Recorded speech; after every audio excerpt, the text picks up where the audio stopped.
I'm Arms here. Welcome to episode 5 of the Sprint 45. Now, in this final episode, we'll look at the classic fun titles on Intellivision Sprint. And this, obviously, is headlined by my favorite, Shark and obviously Night Stalker. Now, I gotta say that these titles are some of Intellivision's, what I would call, more innovative offering. And they're ones that I do think are worthy of revisit, and some, like Shark, are at classic levels, and I also think Night Stalker kind of fits into that category too. So let's take a look at what we've got in episode 5 of the Sprint 45 right now. Like many Intellivision titles, King of the Mountain has a strange development story. Originally planned for release during the Intellivision's initial run by Mattel, the King of the Mountain project stalled as developer Judy Mason was pulled off the project, leaving the game in an incomplete state. This early version had no sound and a number of bugs, and it made its way out the door on the Intellivision Lives PC compilation in this incomplete state. Later, David Harley of Intelligent Vision took this prototype, fixed the bugs, added new sound effects. This version was eventually sanctioned and released officially by the Blue Sky Rangers, and it is a great game to check out on Intellivision. Night Stalker is among the best known games on Intellivision that are not Astra Smash. The game actually was released lacking some of the features that had to be cut in order for the game to add a new robot type that was harder, when playtesting revealed that the game was perhaps a bit easier than first thought. In order to do this and make the 4K size limit, a number of things were cut. Later, as cartridge sizes began to get bigger, a proposed 12K sequel called Miss Night Stalker was suggested, but marketing shelved the idea. A very good homebrew version of Miss Night Stalker exists that is a worthy sequel to the original. Very tactical,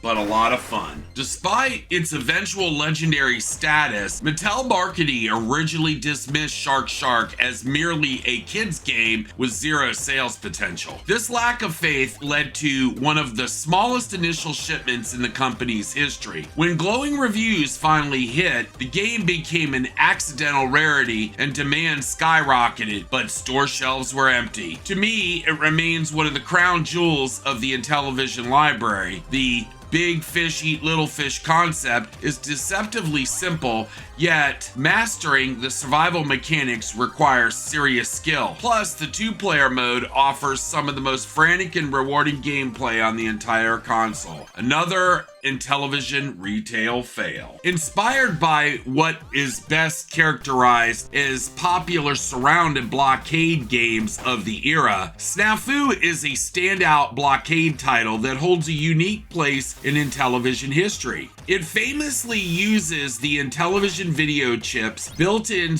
colored squares mode, making it the only title in the console's library to employ this specific graphical feature from the video chip. While I didn't spend too much time playing this back in the day, revisiting the game recently has been a bit of a revelation. It is exceptionally polished and an excellent version of a blockade surround formula, providing that its simple mechanics still offer a compelling and highly playable gaming experience. Originally a prototype that remained unreleased during the console's commercial lifespan, Takeover eventually surfaced as what some call historical curiosity for retro fans. Developed by Jeff Ronnie, Takeover was intended as a grand war strategy game. It was effectively a digital version of the board game Risk, allowing players to command armies and attempt global domination. With the graphics being restricted to simple blocks and only 8 moving objects,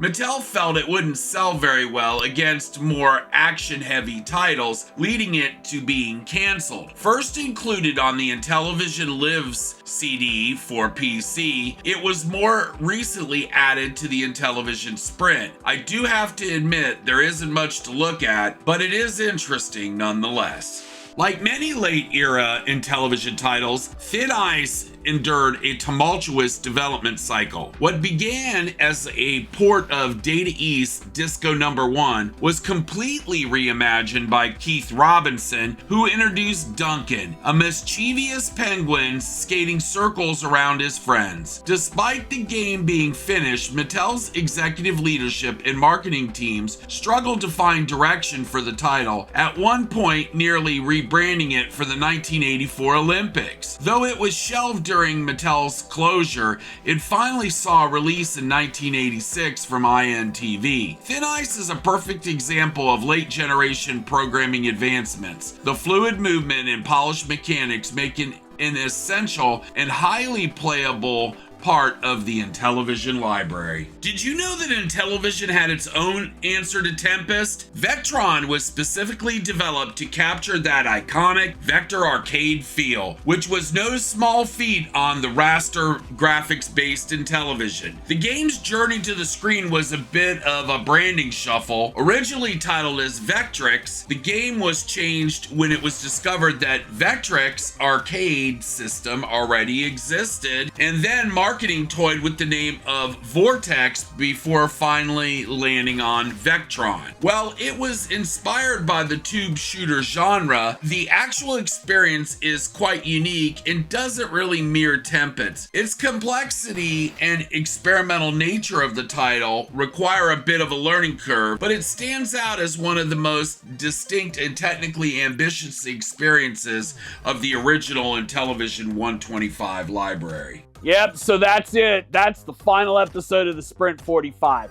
That's a look at all 45 games that are included with this. Now, I guess the biggest takeaway here that I would tell anybody, if you're new to the Sprint, it's a good selection of games. It really is. And if you look at them individually, I can see why they selected the games that they did. And, you know, there are a lot, though, that aren't here. Many of them are third-party titles, and they are classics on Sprint as well. But, you know, you can sideload those with USB, and that does give you access to those games, although not included in the base pack. But the base package, at least here in episode 5, the two standouts are obviously Shark and Night Stalker. Both of these I do think are worth revisiting, and games that if you haven't played them before, you should try them. Now, I gotta say, overall, I still am very happy with what the Sprint offered. And I do think that it is possible that we will see more in the future. We're already hearing that third-party publishers are going to make digital games available for Sprint. Now, that's still a little up in the air as far as how they're going to do that and how they're going to offer them.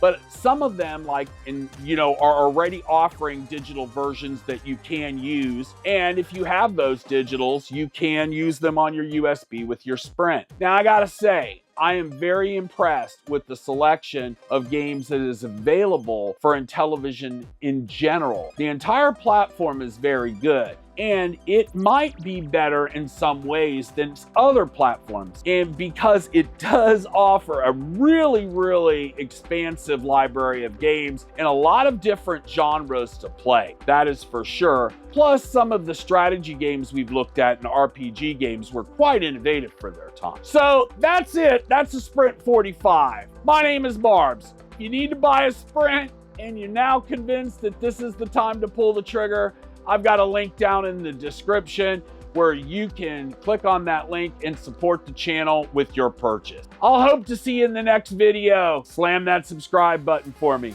We'll see you in the next one.